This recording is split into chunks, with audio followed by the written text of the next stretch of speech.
அவர் படம் பார்க்கும்போது எனக்கு தோணும், இந்த படம் வந்து அப்படியே ஒரு ஒரு ஆற்றுல இலையை தூக்கி போட்டால் அது பார்த்து ட்ராவலாகி மெதுவாக போயிட்டுருக்குல்ல, அந்த மாதிரி எந்த சலனமும் இல்லாமல் எந்த பெரிய ஆர்ப்பாட்டமும் இல்லாமல் நீங்கள் ஒரு நாவல் படிக்கிற மாதிரியான உணர்வுகளை தரக்கூடிய படங்களை எடுக்கக்கூடியவர் தான் நெல்சன்.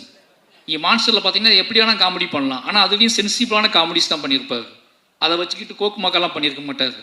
இது ஏதாவது ஒரு ஸ்டேஜ் கிடைக்காதான்னு நான் ஏங்கியிருக்கேன் அவர்கிட்ட டிஸ்கஸ் பண்ணுறதுக்கு, அவர் பேசுகிறதுக்கு. ஏன்னா இந்த தலை ரொம்ப முக்கியமானது. அப்படி டிஎன்ஏ இது பார்க்கும்போது எனக்கு வந்து அந்த கதையை வந்து சூஸ் பண்ணதும், இந்த கதையை படம் பண்ணணும்னு சூஸ் பண்ணதும், அவரோட அந்த பயோபிக் அவரோட சினிமாகிராஃபியில் பார்க்கும்போது எனக்கு தெரியுது அவர் இந்த மாதிரி தான் சூஸ் பண்ணுறாரு. நினச்சி பார்த்தா அவருக்கு ஒரு சினிமா அறிவு இருக்குது, சினிமா வட்டம் இருக்குது.